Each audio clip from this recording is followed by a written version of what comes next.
नमो अरिहन्ताणम् नमो सिद्धाणं नमो आयर्याणम् नमो वज्रायाणम् नमो लोये सवसाहुणम्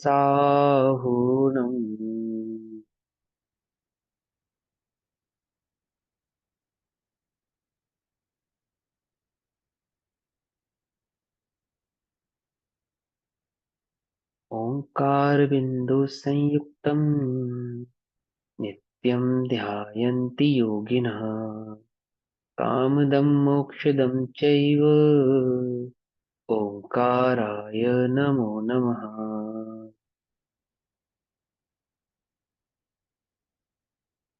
मङ्गलं भगवान् वीरो मङ्गलं गौतमो गणी मङ्गलं कुन्दकुन्दार्द्यो जैनधर्मोऽस्तु मङ्गलम्। सर्वमङ्गलमाङ्गल्यं सर्वकल्याणकारकं प्रधानां सर्वधर्माणां जैनं जयतु साश्वतम्।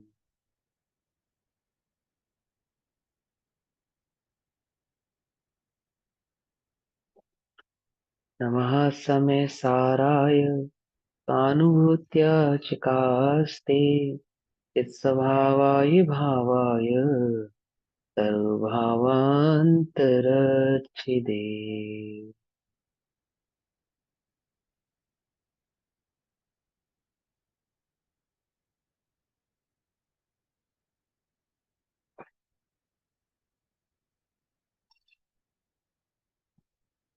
हमारी चर्चा का विषय चल रहा है श्री समय सारजी ग्रंथ।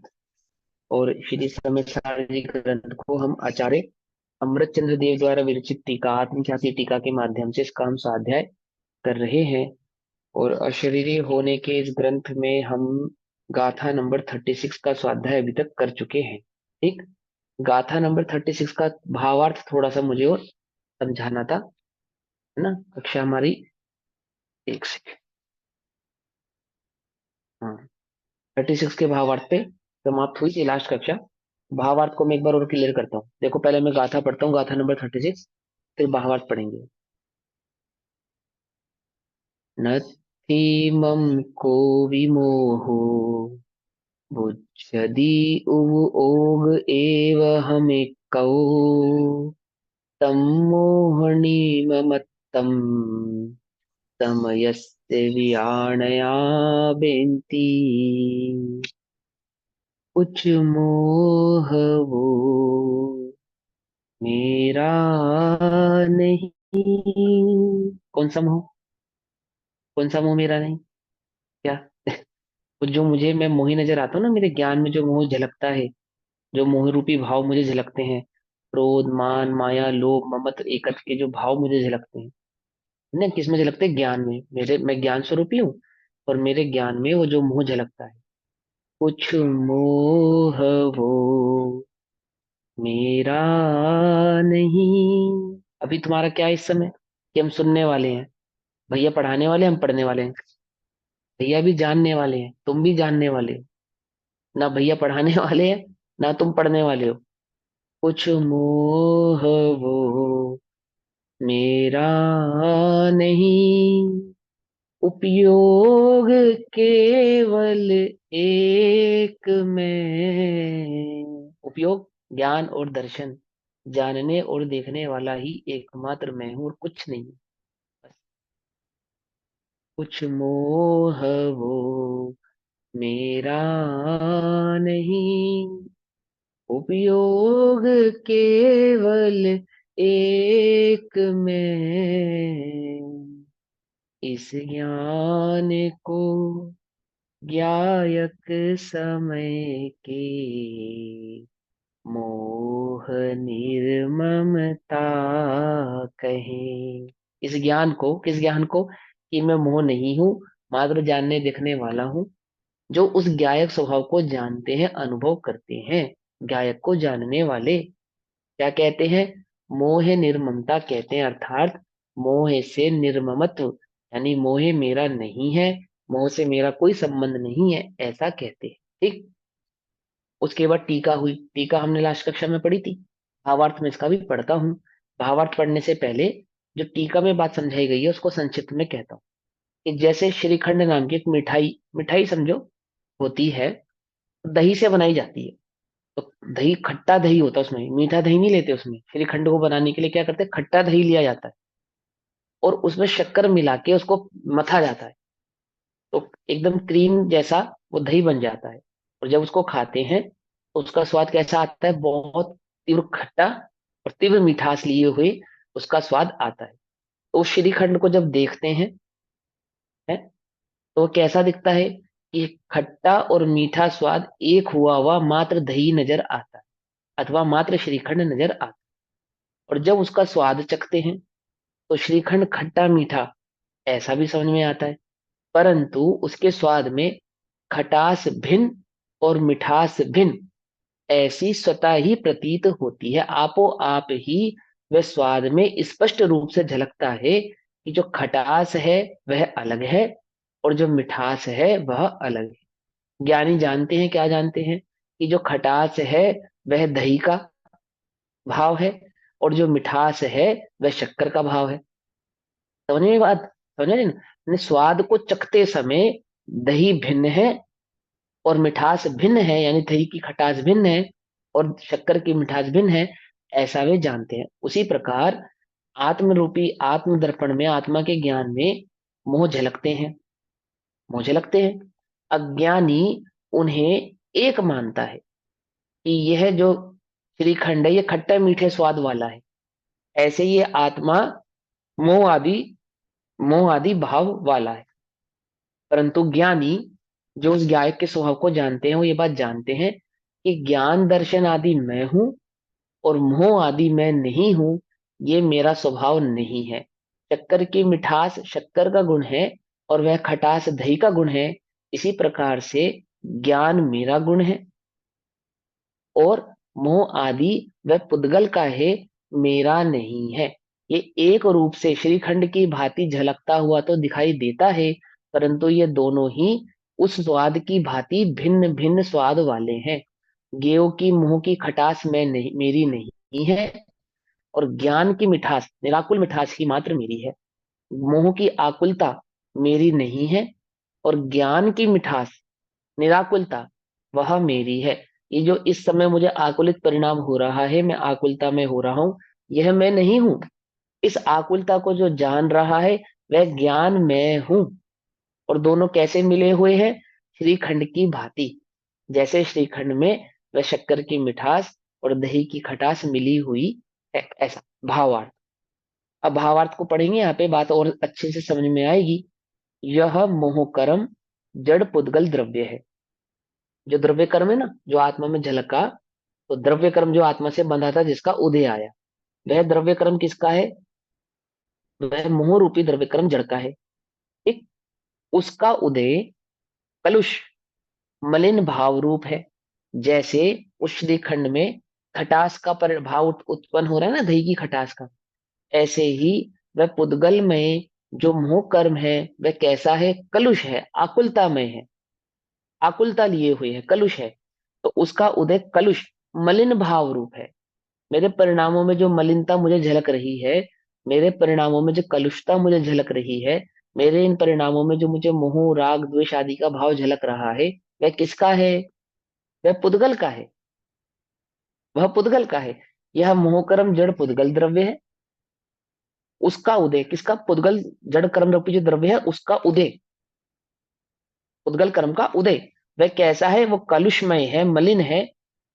यह भाव भी, वह भाव भी मोह कर्म का भाव होने से पुद्गल का ही विकार है। समझ में? वो जो झलकन आत्मा में झलक रहा है मोह रूप से, वह झलक भी किसकी है? वह भी मेरी नहीं है, वह भी मेरी नहीं है। किसकी है? वह भी किसकी है? उसकी, उस विकार होने से पुद्गल की ही है विकार। वो जो भावों में विकार आ रहा है, वो जो परिणामों में विकार दिख रहा है, वह विकार भी मेरा नहीं है, पुद्गल जड़ कर्म का उदय का निमित्त होने से वह पुद्गल जड़ कर्म का ही है।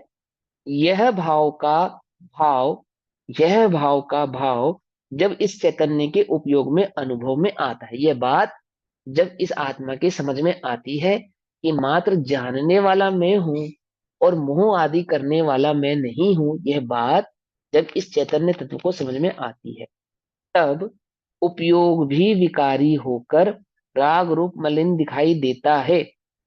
सॉरी, सॉरी उल्टा बता दिया मैंने। यह भाव का भाव, इस भाव का भाव मतलब जो पहले भाव कहा था कि वो जो ये कर्म भावक रूपी लिखा हुआ है यहाँ पे भैया, भावक का अर्थ क्या हाँ होगा? हाँ हाँ, भावी भावक, वही भावक, वाला जो भावे भावे भाव है। भावक, हाँ वही भावे भाव, वही भावे भाव है ना। थोड़ा सा कॉन्फ्लिक्ट हो गया मुझसे, सॉरी, मैं इसको ठीक करता हूँ। देखो, पहले एक लाइन में उन्होंने एक बात समझाई कि एक है जड़ कर्म, जड़ कर्म का उदय। वह उदय किस में झलक रहा है? वह जो उदय झलक रहा है आत्मा में। तो आत्मा जो उस जड़ कर्म के उदय को और ज्ञान को भिन्न नहीं जानते, वह जो ज्ञानी, वह जो आत्मा, ज्ञानी माने आत्मा या ज्ञान में जो स्वरूप वाला चैतन्य तत्व है, वह जो उसको नहीं जानता, जिसको अज्ञानी कहा हमने, इसको नहीं जानता, जड़ कर्म के उदय को, जड़ कर्म को, और आत्मा ज्ञानमय है, इन दोनों के बीच के भेद को नहीं जानता, वो उस जड़ कर्म रूप के उदय को अपना मानता हुआ उस रूप ही परिणमित हो रहा है। अर्थात कि जब कर्म का उदय आता है, मोह रूपी कर्म का उदय आता है, आत्मा में मोह झलकता है, तो वह अपने को मैं मोह ही हूं ऐसा मानता है। समझ में बात? भाव्य भावक तो क्या कहते हैं? उद्गल का ही विकार है। यह भावक का भाव जब इस चैतन्य के उपयोग में अनुभव में आता है, तब उपयोग भी विकारी होकर राग रूप मलिन दिखाई देता है। यानी ज्ञानोपयोग और दर्शनोपयोग जब जड़ कर्म के तरफ झुके हुए होते हैं, तो जड़ कर्म में जो भी विकार उत्पन्न होता है, जो भी पर्याय होती है, जो भी उदय आता है, यह उपयोग के कारण यह आत्मा भी उस रूप ही नजर आता है, दिखाई देता है। मोह का उदय आता है, मोह रूप दिखाई देता है। राग का उदय आता है, राग रूप दिखाई देता है। द्वेष आदि कषाय आदि का उदय आता है, तो क्रोध मान आदि उन्हीं कषाय रूप दिखाई देता है। जब उसका भेद विज्ञान हो, जब उस आत्मा को, उस चैतन्य तत्व को इस बात का भेद विज्ञान हो जावे, क्या भेद विज्ञान हो जावे? कि चैतन्य की शक्ति की व्यक्ति तो ज्ञान दर्शन उपयोग मात्र है, यानी चैतन्य तो एकमात्र ज्ञान दर्शन करने वाला है, जो जानने देखने वाला है। और ये कालुषता राग द्वेष मोह रूप है, यह चैतन्य की नहीं है, यह पुद्गल कर्म की है। वह द्रव्य कर्म रूप जड़ पुद्गल द्रव्य की है। तब भावक भाव जो द्रव्य कर्म रूप मोह का भाव, उससे अवश्य भेद भाव होता है, और आत्मा अवश्य अपने चैतन्य के अनुभव रूप स्थित होता है। जब यह ज्ञान होता है, तो अवश्य ही वह उपयोग उस मोह आदि परिणामों से हटता है और कहाँ चला जाता है? वापस अपने चैतन्य तत्व की ओर, ज्ञान और दर्शन में ही रह जाता है। ऐसा जब भेदभाव खड़ा होता है, भेदभाव यानी कि भेद विज्ञान खड़ा होता है, तब वह आत्मा अपने चैतन्य स्वरूप का अनुभव करता है। यानी जैसे श्रीखंड में मिली हुई खटमट, खट और मिठास, खट्टा और मीठापना एक रूप होकर ज्ञान में आ रहे थे, लेकिन जुबान पे रखते ही, स्वाद चखते ही इस बात का ज्ञान भली भांति हो गया कि खटास वह दही का स्वरूप है और मिठास वह शक्कर का स्वरूप है। इसी प्रकार से प्रज्ञा छेनी या भेद विज्ञान द्वारा यह बात स्पष्ट हो जाती है कि ज्ञान कर्म दर्शन ज्ञान मैं हूं, और मोह राग आदि द्वेष भाव वह मैं नहीं हूं। वे सिर्फ पर पुद्गल के हैं। मिठास शक्कर की है, खटास दही की है, ज्ञान मेरा है, और मोह कर्म आदि वह पुद्गल के हैं। ऐसा भेद विज्ञान उत्पन्न होने पर एकमात्र चैतन्य तत्व का अनुभव होता है, और यह आत्मा उसमें स्थित हो जाता है। अब इस अर्थ का द्योतक कलश्रुप काव्य कहते हैं। अब इसी भाव को और स्पष्ट समझाने के लिए भावक का भाव और भावक भाव का यहाँ थोड़ा मतलब नहीं पता चला मुझे। भावक माने भाव उत्पन्न कराने वाला, और भाव यानी कि वो भाव जो उत्पन्न होने वाला। जैसे वो कठपुतली वाला बताया था ना, हाँ जी। कठपुतली का, है ना, ऐसे ही हम्म। है। एक ने भाव उत्पन्न कराया, तो जो भाव उत्पन्न करा रहा है उसका नाम तो हो गया भावक, और जो अच्छा। भाव उत्पन्न हो रहा है उसका नाम हो गया भाव। तो आत्मा में जो राग तो भाव भाव्य उत्पन्न मतलब हुआ क्या हुआ फिर? भाव्य मतलब है, होता है ना कर्म, जो कर्म उदय में आया वो तो हो गया भाव्य। और जो भाव्य कर्म के उदय भावक, में तो परिणमित हुआ, जैसा भाव होगा वो होगा हाँ भावक। हाँ, देखो देखो, ये देखो, यह भावक का भाव जब इस चैतन्य के उपयोग में अनुभव में आता है। भावक कौन हुआ? हाँ उद्गल वही कर्म। पूछना। अच्छा ठीक है। उद्गल कर्म भावक हो गया, समझिए ये बात। उद्गल कर्म है भावक, भाव्य भावक। ओके ठीक है। एक एक एक न का परिणमन हुआ और एक ने परिणमन कराया, ऐसा संबंध समझा रहे हैं भाव्य भावक में। तो आत्मा राग रूप परिणमित हुआ, आत्मा भाव्य भाव्य रूप यानी राग रूप परिणमित हुआ। और किसके ठीक कारण हुआ? कि पुद्गल कर्म के उदय के कारण हुआ। ठीक समझिए बात, तो वो हो गया हाँ जी। भावक। तो भावक ठीक है। भाव्य, समझिए ठीक है। बात। हाँ जी। नीचे तब भावक भाव है, उसका मतलब ठीक है। क्या हुआ? जो सब नीचे वाली लाइन है, तब भावक भाव का जो द्रव्य कर्म हो रूप के भाव से। कौन सी वाली लाइन का? मतलब जो स्टेंजा खत्म होता है उस ऊपर वाली लाइन, तब भावक भाव जो द्रव्य कर्म हो रूप के भाव से, उसमें अवश्य ही भेदभाव होता है। नीचे वाली हाँ लाइन उसमें उसी, हाँ हाँ, हम्म, तो सुनो। तब भावक भावक। भाव जो द्रव्य कर्म रूप, भावक भाव जब द्रव्य कर्म रूप यानी कि जड़ कर्म यानी द्रव्य कर्म के निमित्त से जो राग भाव उत्पन्न हुआ, ठीक।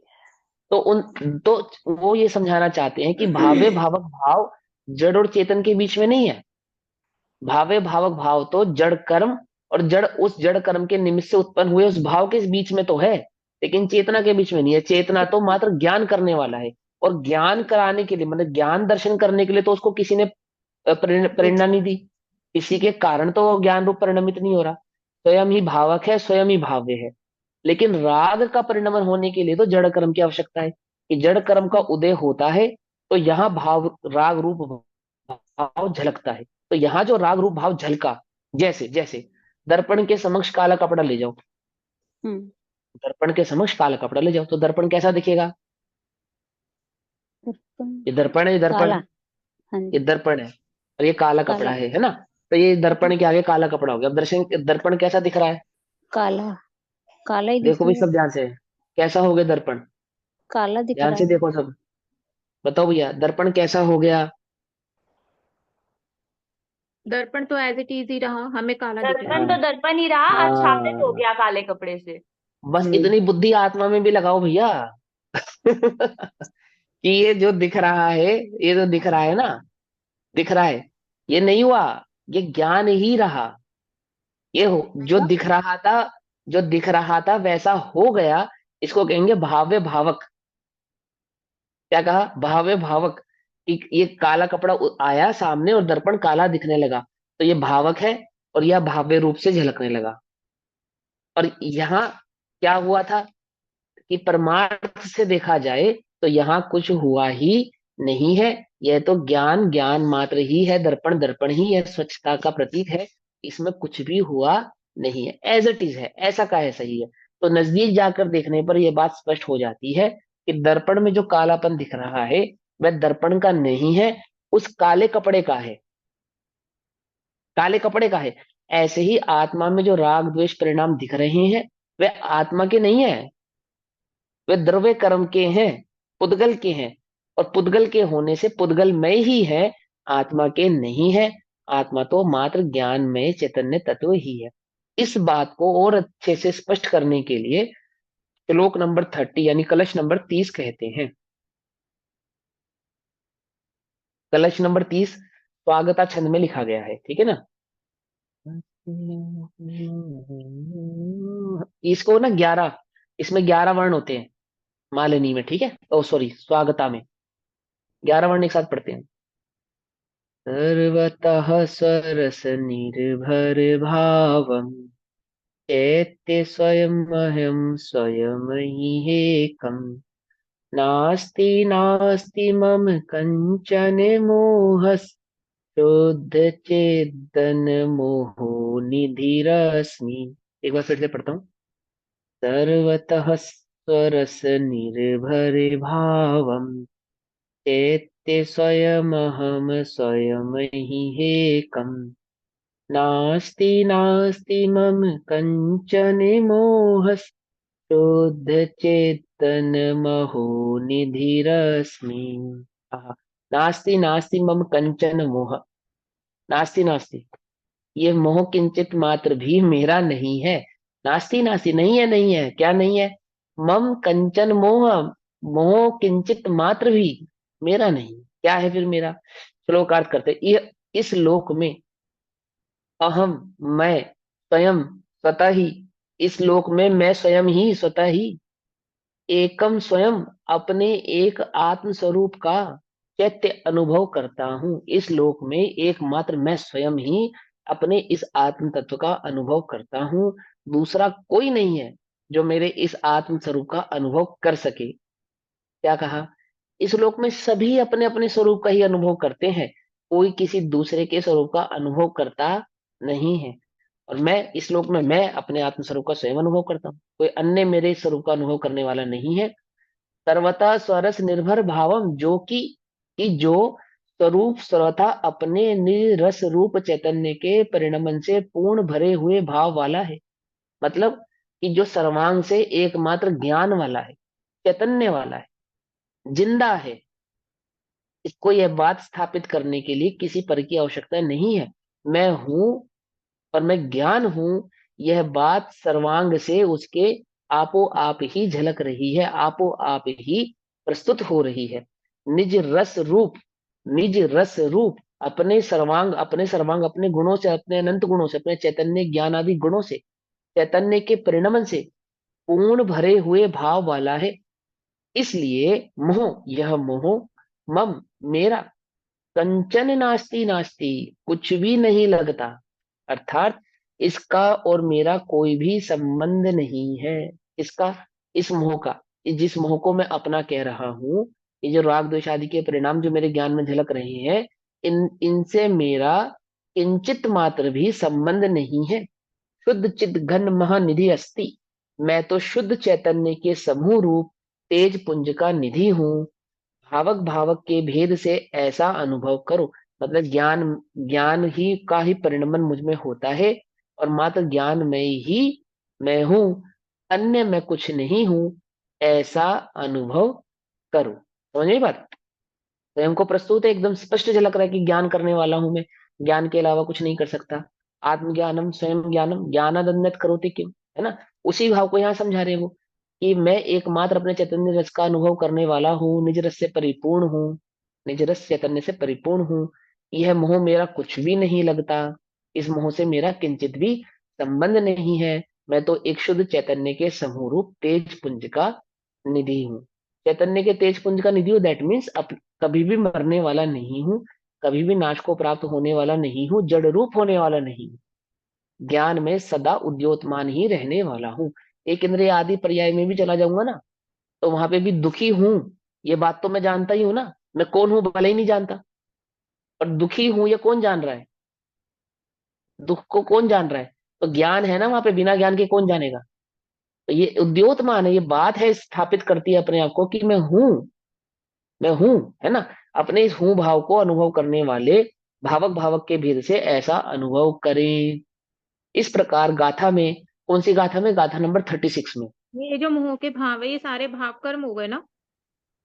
ये सारे भाव कर्म हो गए, हाँ जी। इस प्रकार गाथा में दैट मीन्स 36 नंबर की जो गाथा में मोह पद है, उसे बदलकर राग द्वेष क्रोध मान माया लोभ कर्म नो कर्म मन वचन काय श्रोत चक्षु घ्राण रसना स्पर्शन, इन 16 पदों के भिन्न भिन्न 16 गाथा सूत्र व्याख्यान करना चाहिए, और इसी उपदेश से अन्य भी विचार कर लेना चाहिए। लेकिन नाथी मम को भी ही मोह, उसकी जगह क्रोधो वचनो आदि आदि ये कर लेना चाहिए, मतलब उस भाव को समझना चाहिए। अब गाथा नंबर 37, गाथा नंबर 37 पढ़ेंगे। अभी तो आप सबको गाथा पढ़ने आ गई होगी। कौन पढ़ेगा गाथा? पढ़ो भैया, किसको पढ़नी है गाथा? पढ़ो गाथा नंबर 37, पढ़ो। कौन पढ़ रहा है? अरे बोलो भैया, समय क्यों वेस्ट कर रहे हो? नहीं पढ़ना? सुनो, आप ही पढ़ लीजिए। पढ़ो ना, कि पढ़ोगे नहीं तो फिर कैसे आएगी? इसको आती है, बोलो पढ़ना है, मैं पढ़ा पढ़ूं, दीजिए। कोशिश पढ़ो पढ़ो करती हूँ। पढ़ो, हाँ पढ़ो पढ़ो। नत्थि मम धम्मादि बुध्यति अवोग एव अहमेको तं धम्मणि मम मत्तं समयस्य विनायणा बेंती। बहुत बढ़िया, वेरी गुड। अब इसमें एक गलती कर दी बस आपने। अब ओग नहीं है, ओग है ये, ठीक है। ओग। और चूंकि छोटा ओ है ना, ये छोटा ओग है ना। नथी मम धम्म आदि बुद्धि ओग एव हमेकौ तमण धम्मणि ममत्तम समयस्य वियाणया बेंती। नत्थी, नत्थी, नहीं, नहीं, मम, मेरे, धम्म आदि, धम्म आदि दैट मीन्स धर्म आदि, क्या द्रव्य होते हैं ना। तो कौन कौन से जीव, पुद्गल, धर्म, धर्माकाश और काल। तो जो धर्मादि द्रव्य हैं वे मेरे कुछ नहीं है। नथी, नथी मम धम्मादि बुज्जति, यह जाने कि ओग, उपयोग, एव, ही, अहम एक को, एक मैं हूं, उपयोग मात्र मैं हूं, और धर्मादि मेरे नहीं है। जो अन्य द्रव्य है ना, जीव द्रव्य हूं ना मैं, तो मेरे से भिन्न जो अन्य द्रव्य हैं, उद्गल, धर्म, अधर्म, आकाश, काल आदि, वे मेरे नहीं है। मैं तो एकमात्र उपयोग हूं, ऐसा जानो। बुद्धि, ऐसा जानो। आपने सुना होगा ना, बिहारी में एक शब्द होता है बूझे। बूझे दैट मीन्स समझ में आया, बूझो तो समझे। जाने, ऐसे होते हैं ना, बूझो। हाँ, है ना। बूझो मतलब हाँ, ये शब्द जानो। है बूझे। और नत्थी शब्द गुजराती में नहीं, नहीं। बुज्जति शब्द बिहारी में बूझे। समझे, यानी समझ में आई बात, ज्ञान में आई आपके, है ना। हाँ। नत्थि मम धम्मादि बुज्जति ओग एवं को, आगे तम ऐसा, धम्म निमित्तम, धर्म द्रव्य के, ऐसा धर्म द्रव्य आदि के जानने में, तमयस्य, स्व पर, वियाण, जानने वाले बेनती कहते हैं। क्या, जो स्वपर को जानते हैं, ऐसा धर्मादि द्रव्य के विषय में कहते हैं। क्या कहते हैं, कि एक उपयोग मात्र मैं हूं, और धर्मादि द्रव्य मैं नहीं हूं। ठीक।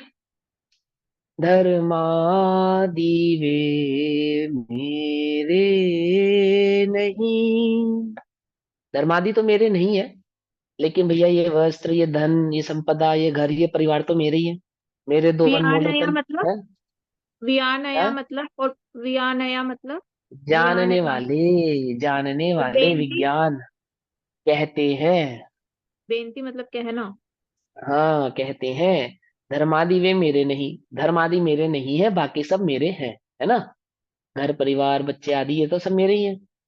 इनको छोड़ के मैं कहाँ जाऊंगी, और ये मुझे छोड़ के कहाँ जाएंगे, क्यों भैया।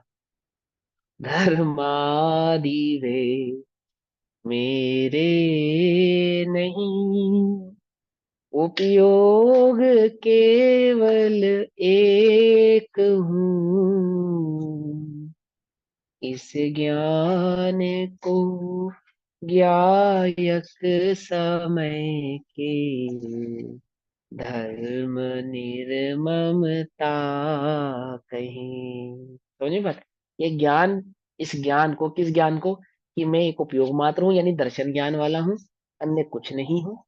इस बात को कौन कहता है, जो समय के ज्ञायक है, यानी कि जो क्षय द्रव्य के स्वरूप को जानते हैं, अर्थात जो अपनी आत्मा का अनुभव करते हैं, वे ऐसा कहते हैं। क्या कहते हैं, धर्म निर्ममता, अर्थात धर्म आदि से मेरा कोई वास्ता नहीं है, कोई लेना देना नहीं, कोई मतलब नहीं है। समझे में।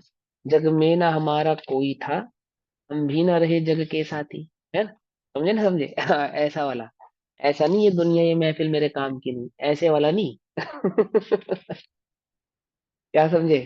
वो दुखी वाला नहीं, ये मेरे नहीं है, स्वरूप से जानने पर ये मेरे नहीं है, ऐसा। गाथार्थ।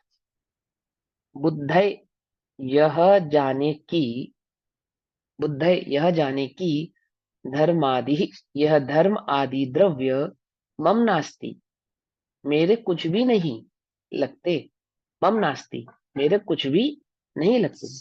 एक उपयोग एवं, एक उपयोग ही, एक उपयोग, ई एवा ई, ई अहम, मैं हूं, उपयोग ही मैं हूं, दैट मीन्स ज्ञान दर्शन वाला ही मैं हूं। तम ऐसा जानने को, तम यस्य विज्ञायकः।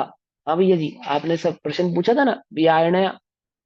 व्यायणय मतलब विज्ञायकः, अर्थात सिद्धांत के अथवा स्वरूप के स्वरूप को स्वरूप रूप समय के जानने वाले, जानने वाला, यानी जिसको विशेष ज्ञान हो, है ना विज्ञायका।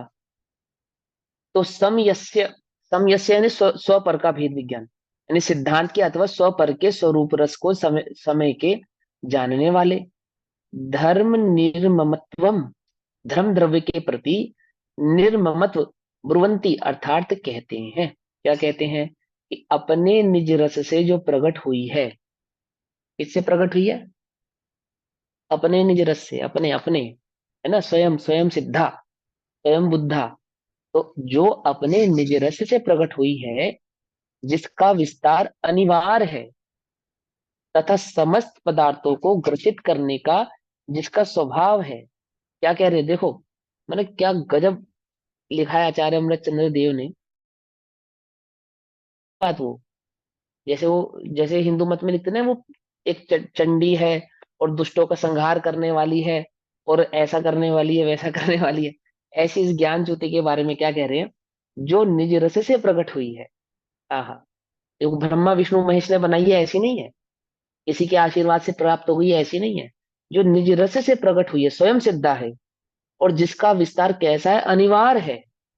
कोई उसके विस्तार को निवारण कर सके, भेद सके, ऐसा नहीं है, असीम है।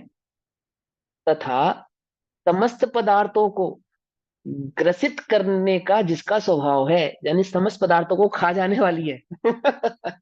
दैट मीन्स समस्त पदार्थों को जानने वाली है, ऐसा समझे ना। ऐसा कोई पदार्थ नहीं है जो उसके ज्ञान से क्या हो, चूक जावे, टूट जावे। ग्रसित करने वाली ऐसी प्रचंड, ऐसी प्रचंड चिन्मात्र शक्ति के धारा द्वारा ग्रासीभूत किए जाने से, ग्रासीभूत किए जाने से दैट मीन्स जानने में आने से, जानने में आने से, मानो अत्यंत अंतर्मग्न हो रहा हो, मानो अत्यंत अंतर्मग्न हो रहे हो, ज्ञान में तादाकार होकर डूब रहे हो। दैट मीन्स ज्ञान में ज्ञान होकर ही व्याप्त रहे हो। समझे नहीं समझे? मैंने जल में दूध डाला तो दूध का तो कुछ पता ही नहीं चला, जल ही जल रह गया। अर्थात उल्टा करो कि दूध में जल डाला तो जल का तो कुछ मालूम ही नहीं चला, दूध ही दूध रह गया। तो जल कैसा हो गया? दूध में हो गया। तो क्या कहते हैं कि ज्ञान ने पर द्रव्य को, पर पदार्थों को, समस्त लोग को कैसे जाना? ऐसे जाना जैसे ज्ञान और ये सब लोग एक ही हो गया हो, कोई भेद ही नहीं रहा, इस तरीके से जान लिया। ज्ञान में तादात्कार होकर, यानी ज्ञान में ज्ञान रूप होकर डूब रहे हो। इस प्रकार आत्मा में प्रकाशमान यह धर्म अधर्म आकाश काल पुद्गल और अन्य जीव, ये समस्त पर द्रव्य मेरे संबंधी नहीं है, भले ही वे मेरे ज्ञान में तादात्कार, यानी ज्ञान में इस प्रकार से जानने में आते हो कि ज्ञान और ज्ञेय का कोई भेद ही नहीं रहता। दर्पण में झलकने वाली अग्नि ऐसी नजर आ रही है मानो अग्नि दर्पण में ही जल रही हो। क्या कहा?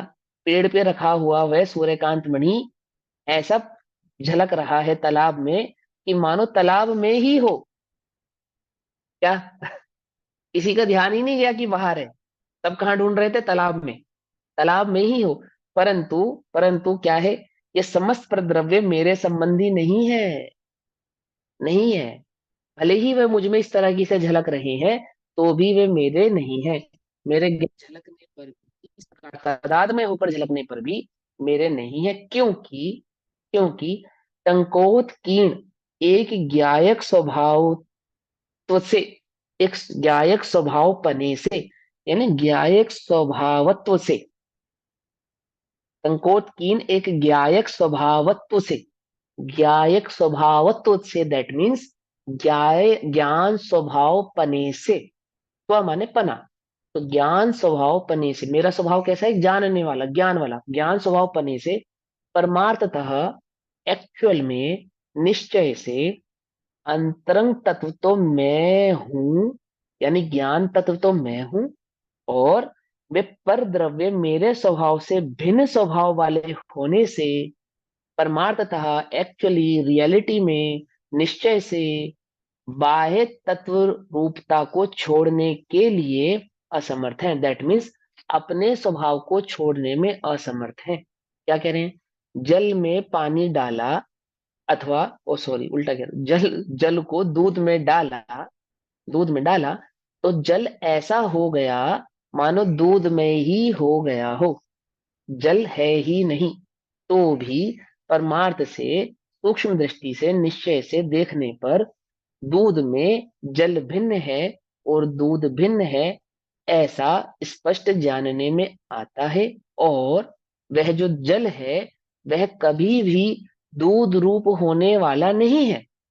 इसी प्रकार वह दूध भी कभी जल रूप होने वाला नहीं है ना?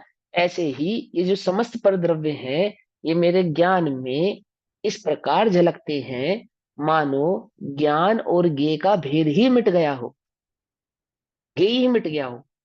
तो भी वे ज्ञेय अपने स्वभाव को नहीं छोड़ने होने वाले से अपने में ही स्थित रहते हैं, और मैं ज्ञान स्वभावी होने से मात्र उनके जानने वाला हूं, उस रूप होने वाला नहीं हूं। ऐसा ही यहाँ पे कह रहे हैं, ठीक है ना? अंतरंग तत्व तो मैं हूं, और वे परद्रव्य जो है वो मेरे स्वभाव से भिन्न स्वभाव वाले हैं। ऐसा होने से परमार्थता एक्चुअल में तो बाह्य तत्व रूपता को छोड़ने के लिए असमर्थ है, यानी कि अपने स्वभाव को छोड़ने में वे असमर्थ है। जल अपने स्वभाव को छोड़ने में असमर्थ है और दूध अपने स्वभाव को छोड़ने में असमर्थ है। इसी प्रकार से चैतन्य ज्ञान अपने स्वभाव को छोड़ने में असमर्थ है, और जो ज्ञेय उस ज्ञान में झलक रहे हैं वे भी अपने स्वभाव को छोड़ने में असमर्थ है। समझ में आई बात? मुश्किल तो नहीं लग रहा ना? मुश्किल तो नहीं लग रहा? हाँ चलो। क्योंकि वे अपने स्वभाव का अभाव करके ज्ञान में प्रविष्ट नहीं होते। क्या? क्योंकि वे अपने स्वभाव, अपने अस्तित्व का नाश करके ज्ञान में प्रविष्ट नहीं हो सकते। जल अगर दूध में प्रविष्ट होगा तो जल को अपना अस्तित्व खोना पड़ेगा, अस्तित्व खोना पड़ेगा, तभी वो दूध बन सकता है। और ज्ञान में जो ज्ञेय झलकते हैं वे ज्ञेय अपने अस्तित्व को नहीं खोते हैं, इसलिए वे ज्ञान से सदा दूर ही, परे ही रहते हैं। वे ज्ञान में प्रवेश यानी एंट्री नहीं करते हैं। और भैया ये यहाँ लाइन बहुत अच्छे से स्पष्ट ही हो रही, ज्ञान में तदाकार होकर डूब रहे हो, इस प्रकार आत्मा में प्रकाशमान, ये धर्म अधर्म। जैसे आपने ऐसे बताया कि ज्ञान और ज्ञेय का संबंध खत्म हो गया, क्या मतलब हुआ कि ज्ञान में जो झलकने वाले जो ज्ञेय है, आप कह रहे हो उन दोनों के बीच का संबंध ही ज्ञान और ज्ञेय का खत्म हो गया? ये बात हाँ तो कैसे फिर हुई? अज्ञानी की दृष्टि हुई ना ये तो फिर। हाँ, देखो सुनो सुनो, वो कह रहे हैं कि ज्ञान में जब ज्ञेय झलकते हैं तो कैसे झलकते हैं? कि ज्ञान और ज्ञेय, इन दोनों में कोई भिन्नता है? ऐसी कोई भिन्नता ही प्रदर्शित नहीं हो रही, इस प्रकार से झलक रही है। माने ज्ञान ज्ञेय को इस प्रकार से जानता है कि मानो ज्ञान को ही जान रहा हो। उसको द्रव्य से जानता है, गुण से जानता है, पर्याय से जानता है, भूत भविष्य वर्तमान से जानता है, हस्तामलत जानता है। उसके बारे में क्या नहीं जानता? जैसे एक यार कहता है अपने यार के बारे में, अरे उसके बारे में मैं सब जानता हूँ, जो जो उसके घर वाले भी नहीं जानते वो मैं जानता हूँ। क्या? माने उतने बारीकी से उसे जानता हूँ। ऐसे ही ज्ञान ज्ञेयों को कितनी बारीकी से जानता है, ज्ञान ज्ञेयों को कितनी बारीकी से जानता है कि मानो ज्ञेय और ज्ञान के बीच में कोई भेद ही ना हो। क्या?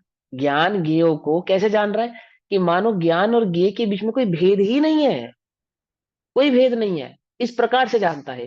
तदात्मय होकर जान रहा है, उस रूप होकर जान रहा है, ऐसा लगता है, परंतु उसका निश्चय रूप से ज्ञानमय वास्तव हो में, गया, हाँ लेकिन ज्ञानमय हो गया वास्तव में, उसका रूप। हाँ लेकिन वास्तव में देखा जाए, लेकिन वास्तव में ठीक है, देखा जाए, आपने बोला ना अ, ऐसा लगता है और वास्तव हाँ में, तो ऐसा ठीक है, हाँ स्पष्ट हो गया। हाँ, बस तो यही बात कह रहे हो अभी।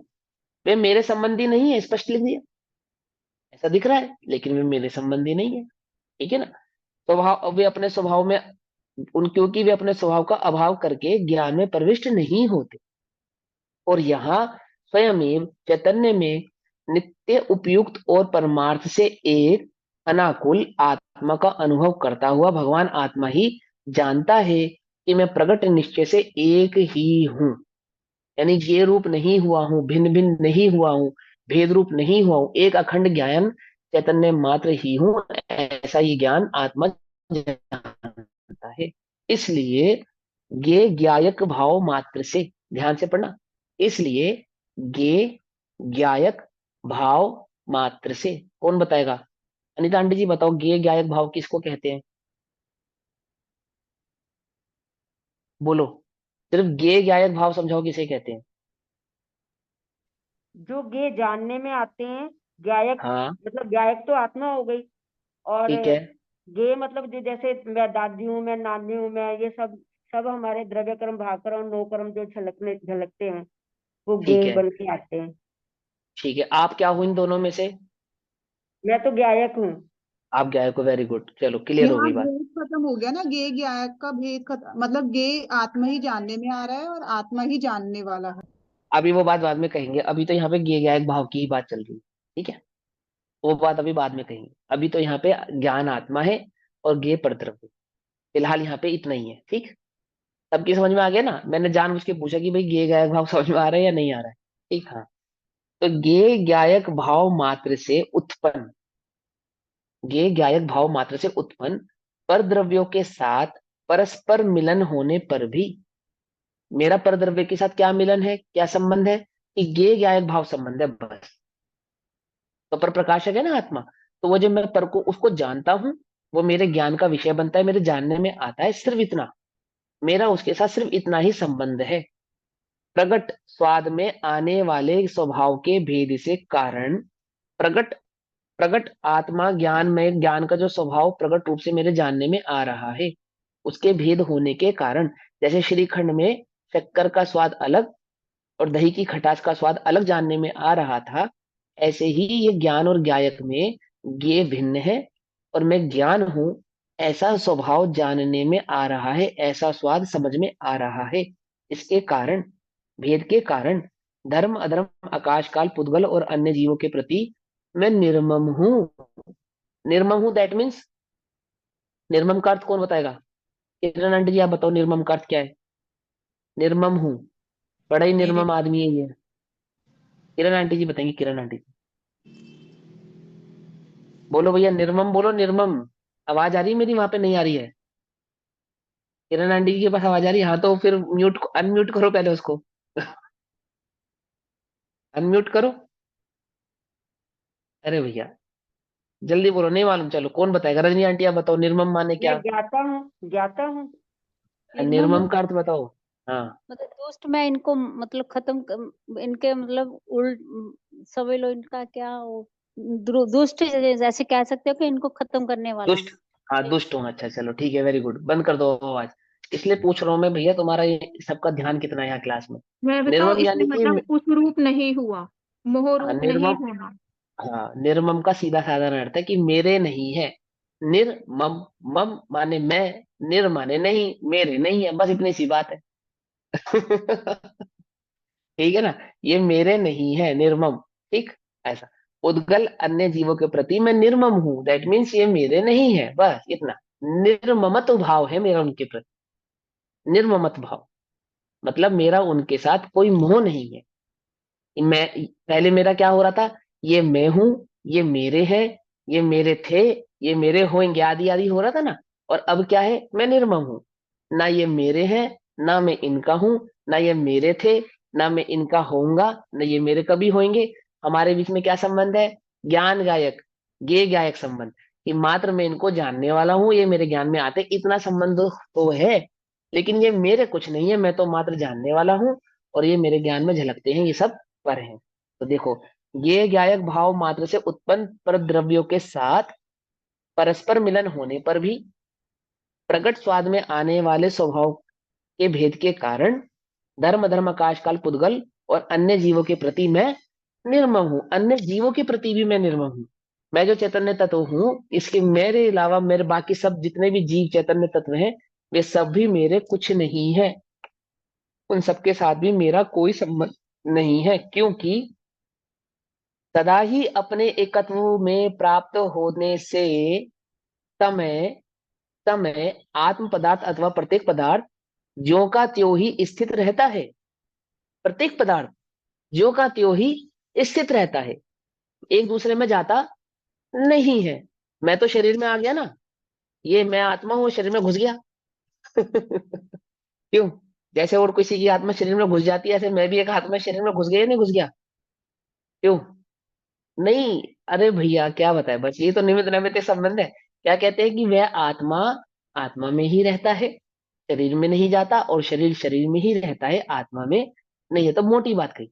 और सूक्ष्मता से छहो द्रव्य, प्रत्येक द्रव्य अपने में ही स्थित रहता है, पर में जाता नहीं है। एक गिलास दूध में एक गिलास पानी मिलाओ तो भी दूध पानी में और पानी दूध में जाता नहीं है। ये कैसी आंखों में धूल झोंकने वाली बात कर रहे हो कि भैया ऐसा ही है। परमार्थ से देखा जावे तो वे एक दूसरे रूप होते नहीं है, जो कि त्यों ही स्थित रहता है। अपने स्वभाव को कोई नहीं छोड़ता, कोई नहीं छोड़ता। ज्ञान अपने स्वभाव को नहीं छोड़ता, है ना? और पुद्गल अपने स्वभाव को नहीं छोड़ता। इस प्रकार ज्ञेय भावों से भेद विज्ञान हुआ। इनसे ज्ञेय भावों से, जो ज्ञान में झलक रहे थे, ऐसे ज्ञेयों से क्या हुआ? भेद विज्ञान हुआ कि ये मेरे नहीं है, निर्मम। निर्मम, समझ में बात? निर्मम हो या नहीं हो तुम? अब कोई तुम्हें निर्मम कहे तो बुरा मत मानना। स्वभाव की दृष्टि करना कि हाँ भैया हम तो निर्मम है। समझ में बात कि मेरा इनसे कोई संबंध नहीं है, ऐसा भेद विज्ञान हुआ। अब यहाँ इसी अर्थ का कलश रूप काव्य कहते हैं। अब इसी भाव को और स्पष्ट समझाने के लिए आचार्य अमरचंद्र देव कलश नंबर 31 कहते हैं। कलश नंबर 31 मालिनी छंद में कौन पढ़ेगा? आया किसी को पढ़ना भी? नहीं। मैंने भी भैया बड़ी मुश्किल से सीखा, आप लोग भी सीख जाओगे, कोई बात नहीं। कोई मुश्किल नहीं है। देखो 8 और 7 की युति के साथ पढ़ना होता है। इति सति सह सर्वैरन्य भावैर्विवेके स्वयं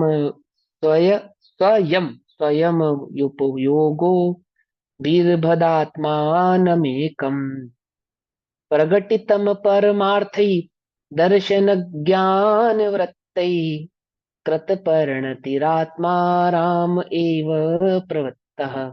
क्या मालिनी छंद में फिर पढ़ेंगे? कलश नंबर 31। इति सति सह सर्वैरन्य भावैर्विवेके स्वयमुपयोगो वीरभदात्मानमेकम् प्रगटि परमार्थैर्दर्शन ज्ञान वृत्तै कृत परिणतिरात्मा राम एव प्रवृत्तः। क्या कहते हैं? इति, इस प्रकार, पूर्वोक्त रूप से भावक भाव और ज्ञेय भावों के भेद विज्ञान होने पर वह मुझे परिणमित कराते हैं और मैं परिणमित होता हूं, इसका भेद विज्ञान होने पर, और मेरा उन दोनों, हमारा ज्ञान ज्ञान ज्ञायक, ज्ञेय और ज्ञायक संबंध है, ऐसा भेद विज्ञान होने पर सर्व अन्य भावे सह विवेके सति, सर्व अन्य भावों से भिन्न जब भिन्नता हुई, तब जितने भी अन्य भाव थे, मतलब एक ज्ञान भाव को छोड़कर, मैं जानने वाला हूं, देखने वाला हूं, इस एक भाव को छोड़कर, कि जितने भी भाव हैं, जितने भी भाव, उन सब से क्या हुई? भिन्नता हुई। उन सब से भिन्नता हुई, तब अयम उपयोग, यह उपयोग स्वयं स्वयं ही एकम आत्मानम, अपने एक आत्मा को ही विवृत धारण करता हुआ। क्या मतलब? मात्र ज्ञान दर्शन में होता हुआ ये उपयोग, जो राग द्वेष रूप होता हुआ परिणमित हो रहा था, अब यही उपयोग मात्र ज्ञान दर्शन में हो गया। समझे मत? मात्र जानने वाला देखने वाला रह गया। ऐसा होता हुआ प्रगति परमार्थी दर्शन ज्ञान वृत्ति कृत परिणति, जिनका परमार्थ प्रकट हुआ है, ऐसे दर्शन ज्ञान चारित्र से जिसने परिणति की है, ऐसा क्या? जिसका परमार्थ परमार्थ प्रकट हुआ है, दैट मीन स्वभाव प्रकट हुआ है। जिसका स्वभाव प्रकट हुआ है, जब होता है ना परमार्थ, दैट मीन स्वभाव, तो जिसका स्वभाव प्रकट हुआ है, ऐसे दर्शन ज्ञान चारित्र, दर्शन ज्ञान चारित्र वाला ही आत्मा है ना, तो दर्शन ज्ञान चारित्र से जिसने परिणति की है, दैट मीन जो दर्शन ज्ञान चारित्र में होकर परिणमित हो रहा है, सम्यक दर्शन सम्यक ज्ञान सम्यक चारित्र रूप परिणमित हो रहा है ना? और दर्शन ज्ञान चारित्र में परिणमित हो रहा है, मैंने ज्ञान, ज्ञान में ज्ञान रूप होकर ही परिणमित हो रहा है।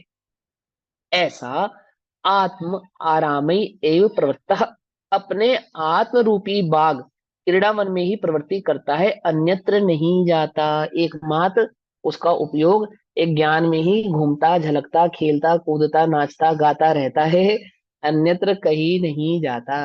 आई बात समझ में? बस ज्ञान ज्ञान ज्ञान ज्ञान ज्ञान ज्ञान, ज्ञान में ही रहता है। भावार्थ, सर्व पर द्रव्यों से, सभी पर द्रव्यों से तथा उनसे उत्पन्न हुए भावों से जब भेद जाना, तब उपयोग को रमण के लिए अपना आत्मा ही रहा। जब जान लिया कि कुछ भी मेरा नहीं है, तो वहां क्या रह गया? एकमात्र मैं ज्ञान हूं, ज्ञान में ही हूं, ऐसी ही रमणता वहां पे रह गई, अन्य ठिकाना नहीं रहा। इस प्रकार दर्शन ज्ञान चरित्र के साथ एक रूप हुआ, वह आत्मा में ही रमण करता है, ऐसा जानना। समझ आई बात? हाँ, ये श्रमण लिख रहे हैं, श्रमणों का इतिहास है ये भैया, श्रमणों का स्वभाव है, उनकी तपस्या है ना। अब इस प्रकार दर्शन ज्ञान चारित्र स्वरूप परिणमित इस आत्मा को स्वरूप का संचेतन कैसा होता है, यह कहते हुए आचार्य इस कथन को समेटते हैं। क्या कहते हैं? कि दर्शन ज्ञान चारित्र में जो परिणमित होता हुआ जो आत्मा है, उसको अपने स्वरूप का संचेतन यानी अनुभव कैसा होता है, वह बात यहाँ पे कहते हुए आचार्य गाथा नंबर 38 कहते हैं। ठीक है ना? अब गाथा नंबर 38 पढ़ दूं? समय है अभी? पढ़ लूं? तो थोड़ा समय है, हाँ तो ये तो गाथा है नंबर सर 30। जी, पढ़ लो, अभी तो सनसेट भी लेट होने लग गया। गाथा नंबर इतना लेट होने लगा? हाँ 5:40 के अराउंड कोई होता बात है, नहीं, 15 मिनट्स का डिफरेंस आ गया। गाथा नंबर 38 पढ़ते हैं। मैं गाथा और गाथा का भाव, ये जो इसका हिंदी है ये पढ़ेंगे, उसके भावार्थ को हम कल पढ़ेंगे, ठीक है?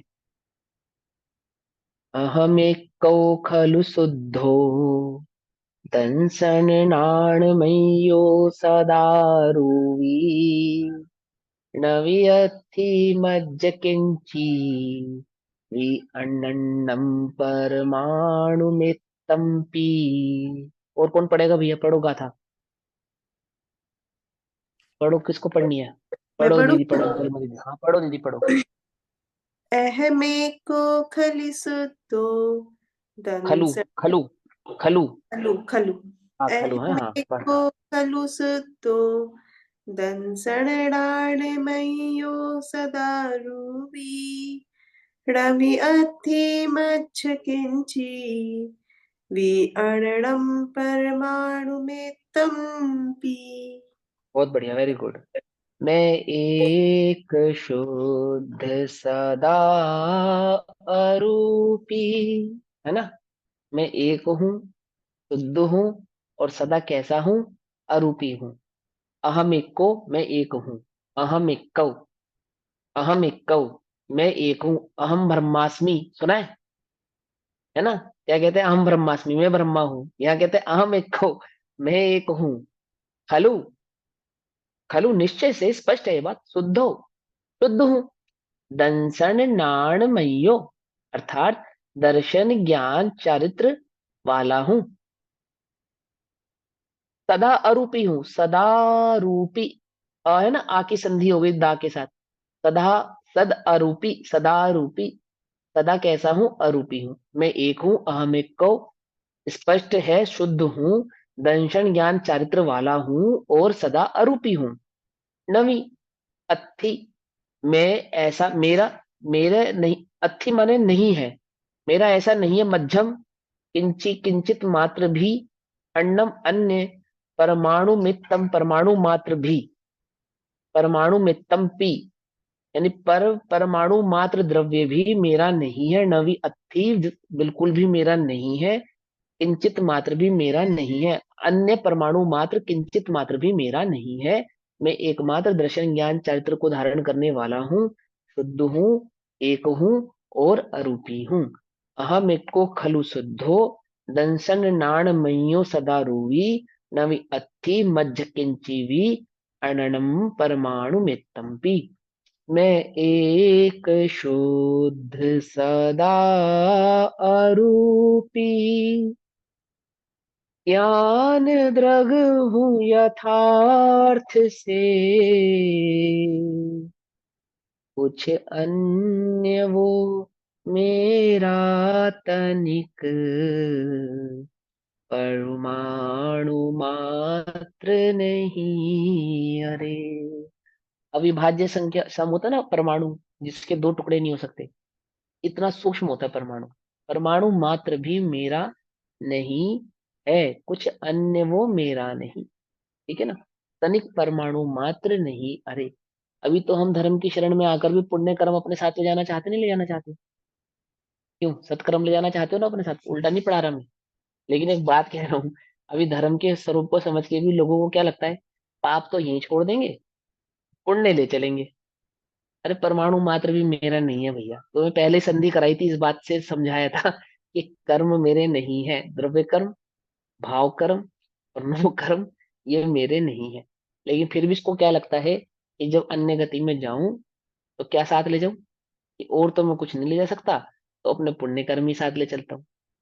जो ज्ञान स्वभाव में स्थित है, ज्ञान स्वभाव को जानते हैं, जिन्हें ज्ञान स्वभाव की खबर हुई है, उन्हें परमाणु मात्र भी अपना मानने की जिज्ञासा, इच्छा ही नहीं है, कोई विकल्प ही नहीं है कि वे परमाणु मात्र भी मेरा है। क्या ले जाना अपने साथ, कि मैं परिपूर्ण हूं, मैं एक हूँ, शुद्ध हूँ, दर्शन ज्ञान चारित्र में हूँ, परमाणु मात्र भी मेरा नहीं है। ये भगवान कुछ अच्छा कर्म कमा लेते, कुछ दान पुण्य कर लेते, मरते मरते भी आदमी को लगता है मेरी संपत्ति ऐसे कर दूं वैसे कर दूं। अरे मैं, मेरा, मेरी, इस भाव छोड़ दो तो सच्ची समाधि होगी, अन्यथा नहीं हो सकती। ये भाव रहेगा ना कि मैंने इतना कमाया था, चलो अब धर्म समझ में आ गया तो दान कर दूं। मैं ये दान का निषेध नहीं कर रहा, लेकिन एक उससे भी ऊपर की बात है। अगर अभी समझ में आ गया तो अभी ये भाव छोड़ दो ना कि मेरा है, छोड़ दो, चक्कर में मत पड़ो। अभी छोड़ दो इस भाव को, मेरा है ये भाव ही छोड़ दो। मैं एक ज्ञान मात्र हूं, ये बहुत बड़ी बात है। दान से बड़ा ज्ञान है। क्या ज्ञान, मैं ज्ञान में हूँ, ये जानना बहुत बड़ी बात है। उल्टा नहीं पकड़ना भैया, कभी मेरी बात को भैया दान देने से मना कर रहे थे। गाथार्थ, दर्शन ज्ञान चरित्र रूप परिणति आत्मा यह जानता है कि, क्या कह रहे हैं, दर्शन ज्ञान चरित्र रूप परिणत यानी कि आत्मा का अनुभव करने वाला। दर्शन ज्ञान चरित्र रूप परिणमित तो तभी होगा ना, अभी तो मिथ्या दर्शन ज्ञान चरित्र हो रहा जो आत्मा को नहीं जानता। तो दर्शन ज्ञान चरित्र रूप परिणमित आत्मा यह जानता है, क्या जानता है, कि खलु अर्थात निश्चय से, अहम मैं, एक एक हूं या नहीं हूं, हम दो, हमारा एक। अब ये हमारे दो से हमारे एक हो गया ना, नहीं? भेद अच्छा। एक, अभेद वाला एक। अभेद वाला एक, अच्छा, अहम एक को मैं एक हूँ, एक हूँ, शुद्ध शुद्ध हूँ। ठीक, दर्शन ज्ञानमय हूँ, यानी दर्शन ज्ञान वाला हूँ, मात्र दर्शन ज्ञानमय मेरा स्वरूप है, सदा अरूपी हूँ। किंचित अपि अन्यतः, किंचित मात्र भी अन्य पर द्रव्य, परमाणु मात्रम अपि, परमाणु मात्र भी मम नापि अस्ति, मेरा नहीं है, यह निश्चय है। समझिए बात, नहीं समझ, ये क्या है, ये निश्चय है कि परमाणु मात्र भी मेरा नहीं है, मैं मात्र ज्ञान दर्शन वाला हूँ। ऐसा जानकर जो इस चैतन्य में स्थित है, समझिए बात, वे क्या है, वे ज्ञानी है, दर्शन ज्ञान चरित्र प्रणमित आत्मा, वे ही ऐसा जानते हैं, अज्ञानी नहीं जानते इस बात को। समझिएगा समझ। अब इसकी टीका कहते हैं, टीका हम कल पढ़ेंगे, तब तक के लिए सभी को जय जिनेन्द्र। ओम नमः सिद्धेभ्य। निज निधि निज में बताई यह अनंत प्रकार है, उसके लिए जनवाणी माँ को वंदना शतबार।